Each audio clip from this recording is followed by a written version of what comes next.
Hello everyone, my name's David Scott, book lover extraordinaire, and today we are talking about The Legend of Sleepy Hollow, written by Washington Irving and published in 1820. Now if you're looking for some historical facts or a little history about this wonderful tale, I found a good article at the Westchester Magazine, and they have it posted on their website.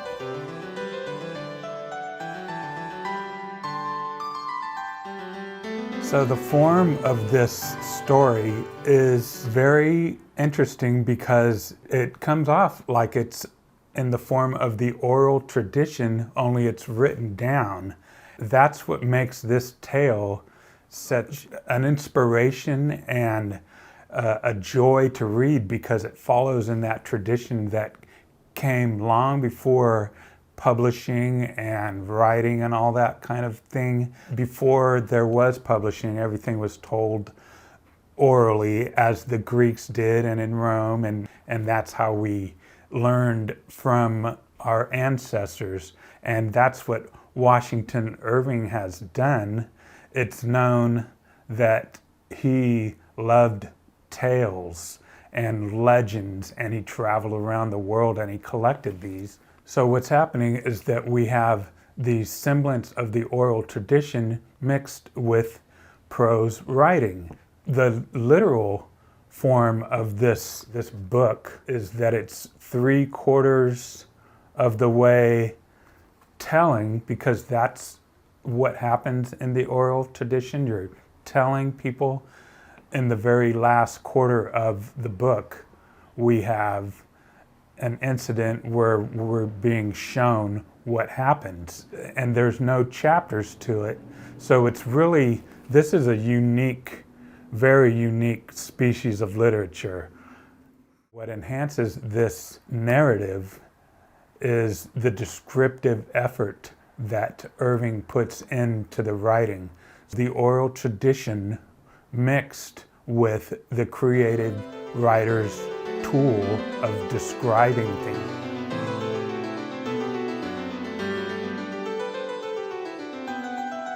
Now, one thing that is interesting about Irving's tale is that he also injects the modern sensibility of science into it. There's nothing scientific about it, but by 1820 there was enough science going around the world that people have become skeptical. When we think of legends and tales, we have the images of the old folk of a community, or just people talking to each other, and we get the sense that they believe what they're being told. So if we're being told that there's a ghost that haunts a house, or there's a haunting in a valley, we think it's really haunted. What Irving does is that he injects in his narrative the skeptical mindset by providing us with a shattered pumpkin. So at the tail end of the story, the headless horseman throws his head at Ichabod Crane, but the next day they find a shattered pumpkin. So we know it's not his head. That kind of lends the idea that the supernatural doesn't exist. Brom laughs when it's recounted that the pumpkin was found. So we know it had to be Brom that played the trick on Ichabod, causing him to leave Sleepy Hollow forever. In the postscript, there's a discussion at a bar where there's skepticism thrown around about the validity of the tale.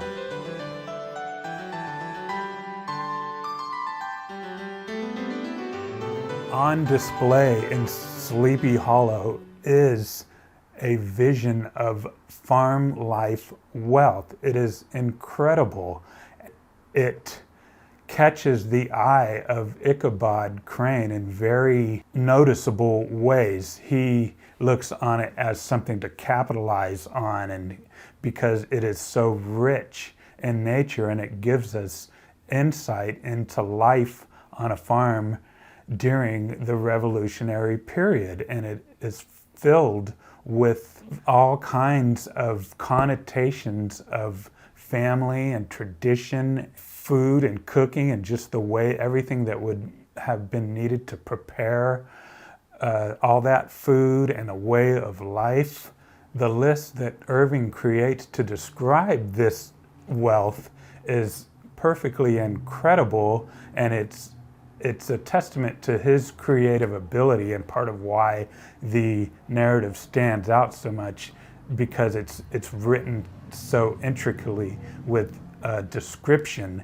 It's because of that description that we really get an idea of how Ichabod feels when he's looking at the geese as he's approaching town, and when he's looking at the table full of food at the party.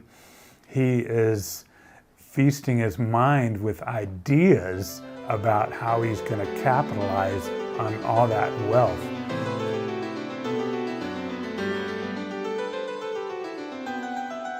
What all that food leads to and the ideas that it generates in Ichabod is his presumption that he's going to capitalize on the wealth that he's discovered by marrying Katrina. But this isn't fooling anyone. What he's done is he's stepped into a zone that doesn't belong to him. He is essentially presumptuous about his ideas because he's, in a sense, fantasizing on something that's not realistic. He tries to move in on Katrina, and that's the story that leads to the encounter with the headless horseman. It's a build-up in which we have this character who comes into town. He's an outsider. He tries to blend in. He doesn't really blend in with the community, although it is arguable that he's needed in the community because we do need education.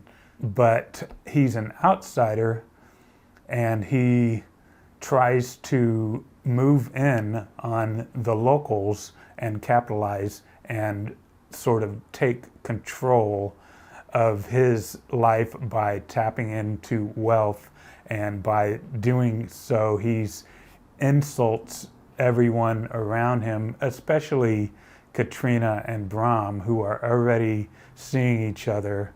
Katrina may not see it as much as Brom, hence the night where Brom throws the pumpkin at him at the bridge, disguised as the headless horseman.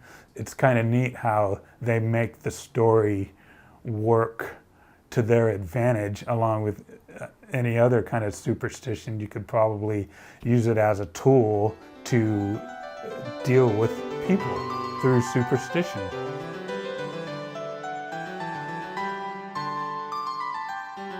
So that's just my brief take on this lovely little narrative of life in late 18th century America. It has a blend of fiction with fact, because there's all kinds of, it's a real location, and we have allusions, I guess you could call them, to different spots and people of the Revolutionary War, and just the East Coast right there, and New York State along the Hudson River. It's masterfully concocted prose that stems from the oral tradition.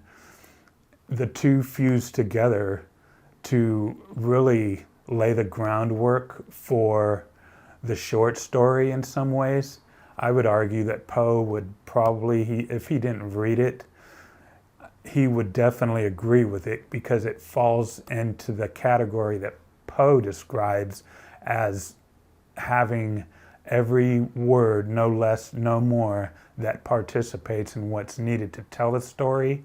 Every sentence counts, any extra is cut. In the end, what we have is an amazing piece of American literature.